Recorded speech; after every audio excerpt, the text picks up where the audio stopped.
Hey friends, it's Jessica from Just Give Me Jesus, and I just wanted to share a Bible journaling page with y'all today.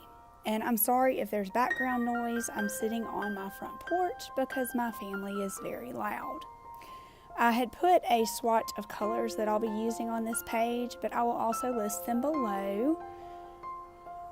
And I did sketch this out in pencil first because I tend to like to change things. And I'm definitely never perfect when drawing, so I'll start it and change it and start it and change it. So I sketched it in pencil first, and now I'm going over it with my pen. And this is a waterproof ink, so I know that I can watercolor over this pen and it will not bleed into the water, nor does it bleed through the page. Now, if I go over it and over it and over it in the same place, it will bleed through the page, but just to trace pencil, it does not.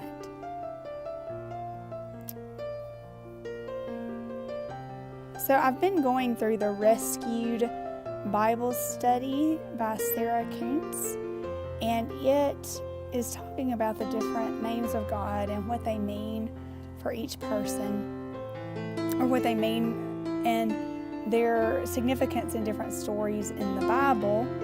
And the most recent one that I went through was the story of Shadrach, Meshach, and Abednego. And in reading in Daniel, it is so significant. You know, as children, we learn that they were saved from the fire, which is amazing. But the sheer thought that God saved them from being thrown, not from being thrown, but from being burned after being placed in this super hot furnace.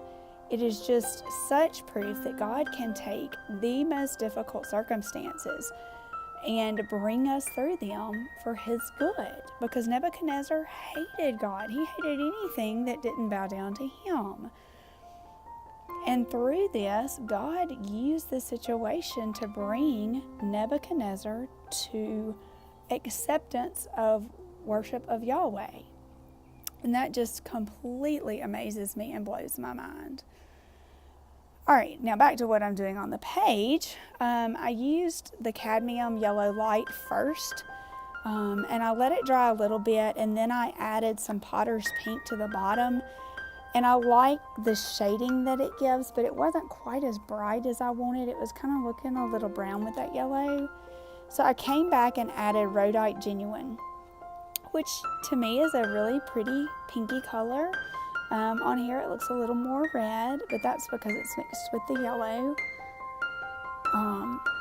And I'm fixing to shade with New Gamboge. And I am sorry if I mispronounce these, but yeah, I just say it like I read it.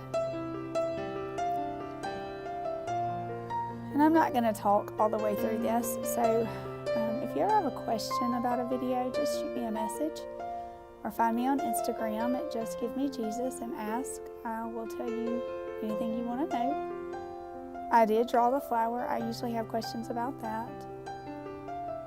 It's not meant to be perfect. It's kind of I think of it as a crazy daisy. I used to have some crazy daisies in my yard, and they kind of were ragged. That was really the name of them. And they were kind of ragged edges, and I loved that.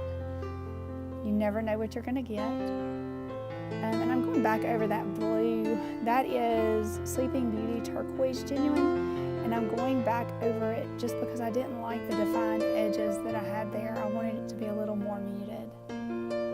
That is Green Gold that I'm filling in the stem and the leaves with.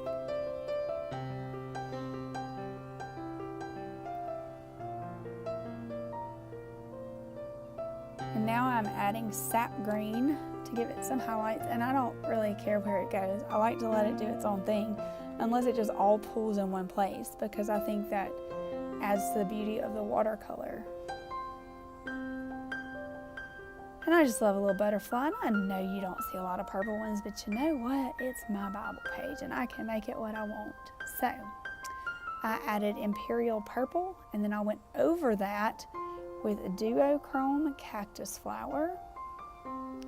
And I did not write this down, but I did just a little bit of blue in the center of the butterfly because I wanted a little bit of a contrasting color.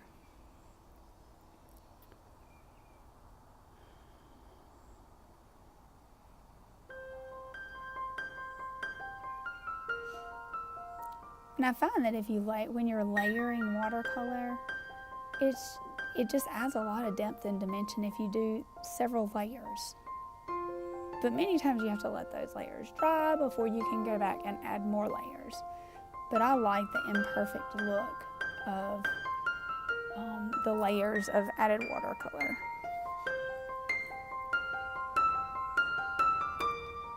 There's the little bit of blue that I added.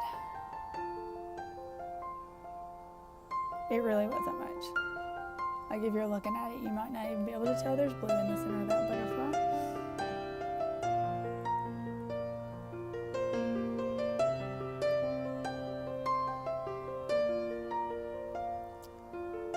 And I decided on the bottom, the reason I didn't end up drawing a leaf down there, because I know that keeps pulling my eye, I wanted to add just a little tiny collage because I feel like I need that all the time. I like collage.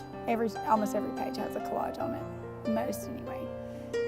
Right here I'm going back over those black lines, and I'm not trying to be perfect with it. I'm doing it really fast because, again, I like it when it looks imperfect and kind of messy. But I don't like it when it's not defined and the watercolor is semi-colored it up, covered it up, but it's not, you can still see it, but not real well. That bothers me. So I just go back over those lines to make it more visible and more pronounced.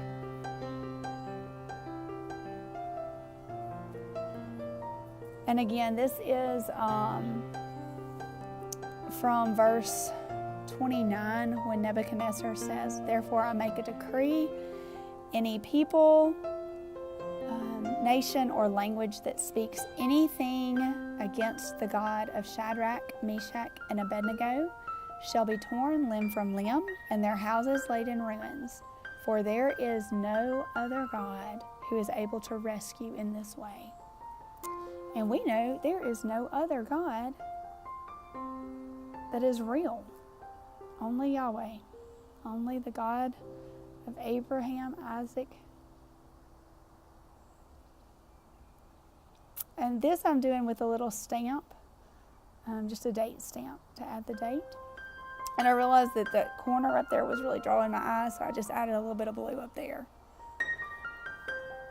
And then the only other thing I'm going to do is splatter it a little bit, but I did not want the splatter on my flower, so I just used a Post-it note and covered that up. And you can't really see the splatter there, but it's there.